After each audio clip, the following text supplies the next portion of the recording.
BSN student getting ready to do the physical assessment portion for physical assessment class. Hi Tracy, I'm Nancy. I'm going to be doing your assessment today. Earlier, when I did the interview portion with Tracy, I already introduced myself, checked to make sure to verify who she was, and after the interview portion of the interview portion, I went ahead and prepared all my equipment, provided adequate lighting, and washed my hands while she changed into her gown. Earlier, when I was interviewing her, I also had the opportunity to observe her appearance, her mobility. She walked in unassisted with equal bilateral movements. Her gait was strong. Her range of motion looked equal bilaterally. She did not appear to have any physical deformities, no involuntary movements, and her personal hygiene was neat, clean, well-groomed, and she was dressed appropriately for the weather. Now I'm going to go ahead and begin the physical assessment portion, where I'm starting with her hands because most people are comfortable with you touching their hands and starting off your initial contact with the hands. While I'm holding them, I'm also feeling them for temperature, looking at the color of her hands, making sure that it matches the coloring on her face, looking for any obvious lesions, taking a look for excessive dryness, excessive moisture, examining her nail beds, seeing that they are clean, with normal curvature, well-groomed, with no brittleness or splitting at the tips. It's also okay to go ahead and check for her radial pulses at this time, which are strong and equal bilaterally. Some people like to check skin trigger at this time by pinching the skin and watching it snap back. You can also check that on the chest, which hers is good, instant recoil. And you can also go ahead and take a look at capillary refill by depressing the nail, watching it blanch, and see how quickly the pink color comes back to her nail, which hers was instant, meaning normal. At this point, I'm going to go ahead and inspect the scalp, noticing her hair texture, first of all, it's clean, it's shiny, with equal hair distribution, no alopecia. She has less than 8% grain. The color is medium brown with a wavy texture. I am going to go ahead and palpate her scalp at this point, feeling for any abnormal lumps or bumps, checking for normal cranial bone structure. Tracy, do you feel any tenderness while I'm palpating? I do not. I don't see or feel any lesions, abnormal lumps or bumps. And while I'm back here, I'm just going to also palpate for her occipital lymph nodes. Feel any tenderness back here, Tracy? I do not. Okay. As I'm coming around, I'm noticing also that her facial structures are symmetrical. Her eyes and ears are aligned. Her eyebrows are present. Can you go ahead and raise your eyebrows for me? The muscles around her eyes are even. Smile, Tracy. And frown, grimace. Show me your teeth. Okay. So her facial muscles are equal and symmetrical bilaterally. I'm going to go ahead and, at this time, check the skin temperature on her face. She's cool. She's not hot. I'm noticing that there's not excessive dryness or moisture in her face. I'm going to go ahead and palpate her carotid artery since I'm right here. And then palpate her frontal sinuses. Do you feel any tenderness in this area, Tracy? I do not. Her maxillary sinuses. Any tenderness here, Tracy? No. Okay. It's also an appropriate time to note that Tracy has excellent eye contact. She's alert, oriented to time, place, and person. Her speech is appropriate without any obvious speech impediments, and her hearing is adequate for this assessment. At this time, I think is a good time to go ahead and perform some visual field tests. First, I'm going to check for her peripheral vision. This is called a configuration test. Tracy, I'm going to put my hands away, and as I move them towards you, I want you to tell me when you can see my hands, okay? Right. No. Good. No. No. Good. Her peripheral vision is intact. I'm also going to check the 6 cranial positions of gaze.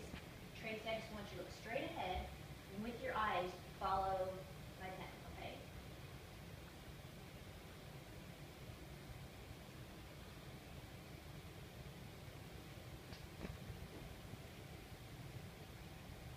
Always coming back to midline.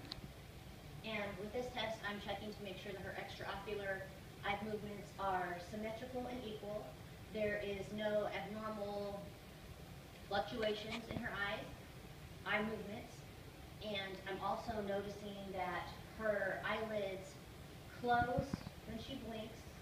And I, at this time, would also like to inspect her vision. Her brows are symmetrical, her eyes are symmetrical. Can you please just stare straight ahead? I'm going to put the light, flash the light into your pupils, and I'm looking to see that they constrict with light and dilate when they move away. I put the light first in her right eye. I'm going to do, looking at the pupils of the right eye, I'm going to do that again, watching the pupil in her left eye. Good constriction, dilation, equal bilateral both sides, and then I'm going to do it again on her left eye.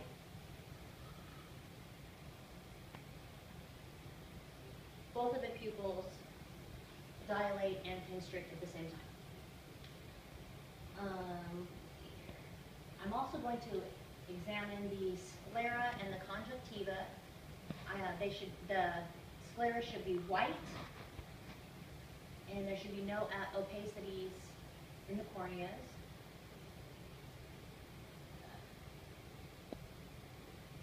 No cloudiness. I'm going to go ahead and pull down your lower lids, have you look up.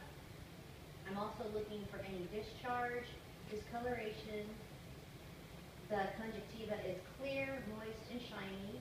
Her inner and outer canthus are free from discharge. There's no excessive watering or dryness. And her eyelashes are extroverted, they're not growing in, and there doesn't appear to be any foreign objects in her eye. This is a good time to go ahead and explain the Snellen chart. To test Tracy's vision, distance vision, I would have her stand 20 feet away from the chart, cover one eye with an opaque card, and read the smallest line of print that she can see comfortably. Doing that with each eye, and then encourage her to read one line smaller. She can fail one item on the test without failing that line. After examining her eyes, I'm going to go ahead and always start with inspection. So inspecting her external ear, looking for any redness, swelling, or lesions. Looking that they're positioned symmetrical to both sides of her head, which they are. And I will go ahead and start palpating her external ear, feeling for any lumps, bumps, or tenderness. Do you feel any of that? Any pain? No pain.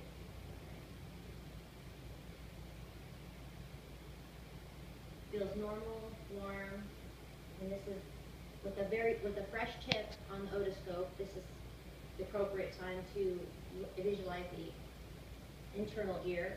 On the adult patient, you pull the ear up and back, bracing your hand against the face to prevent any sudden jerking movements that could damage.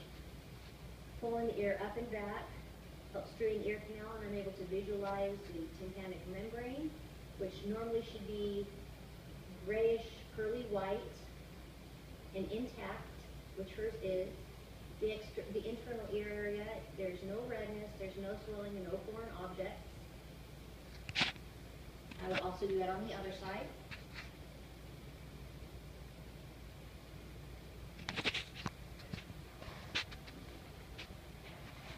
Any tenderness, Tracy? No. There was no discharge, no cerulean buildup, so her ear exams look normal. At this point, I would go ahead and inspect her. Always beginning with inspection, start seeing that her nose is symmetrical. There are no obvious lesions on the outside of her nose. I'm going to perform a patency test on her nose. Can you please occlude one there and take a deep breath? Good. And then on the other side. Good. Breathing is clear through both nares, and then at this point I'm going to go ahead and look on the inside of her nose.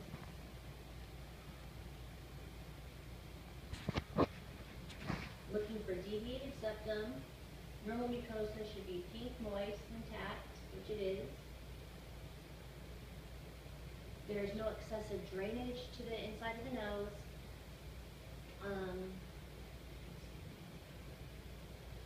Normal nasal area. Now I'm going to move down to the mouth area. The external mouth, her lips are, they're not cracked, there's no dryness, excessive dryness around her mouth area. Can you go ahead and open your mouth for me, Tracy? Stick out your tongue and say ah. Ah. Can you do it again? Ah.